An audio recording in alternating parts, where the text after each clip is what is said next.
Chelsea versus Benfica match was very interesting one to watch, and Enzo Maresca surprised me personally with the formation that he selected ahead of Benfica match.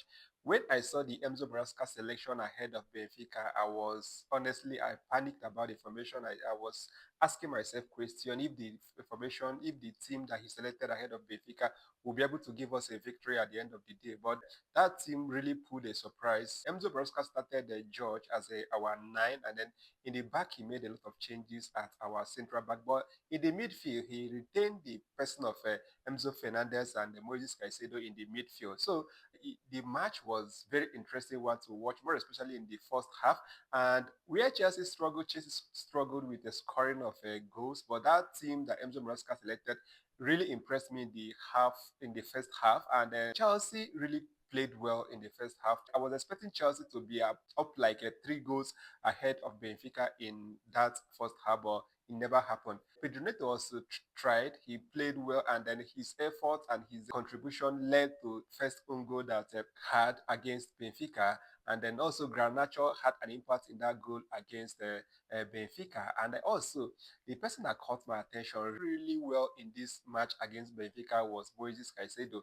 Moises Caicedo was outstanding in that match. His performance, his tackles won was very impressive.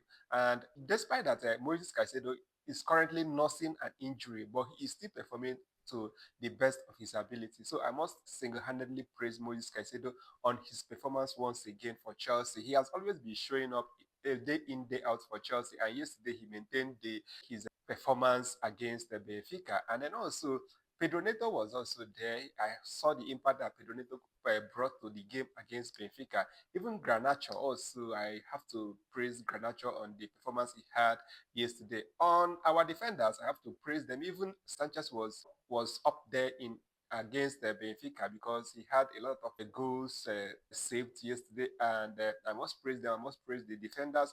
And what I noticed in that match is that immediately we entered the second half, Chelsea started to struggle. Chelsea struggled really bad in the second half. I was like, why did Enzo Maresca even had to do all this substitution that he made in the second half when our first when the team that he selected were performing very well? There was no need to make all those changes at the point. So thank goodness that we had 3 points at the end of the day. But then I must praise them for their doggedness in that match, and also all the performance. Kudos to all of them. And then one thing I noticed that is that Chelsea really struggled to score goal in that game against Benfica. And then also you see, red card has been part of our team now. Chelsea in that game against Benfica yesterday, 90 minutes down the line, and our striker Pedro Neto had a red card. So it is like I don't know what is happening with Chelsea team now. 3 consecutive now that Chelsea has been having red card day in and day out. So I really urge Chelsea players to play with cautions, more especially now that we are going to face Liverpool in over the weekend for our EPL. Chelsea need to, I think, and please let's not get another red card.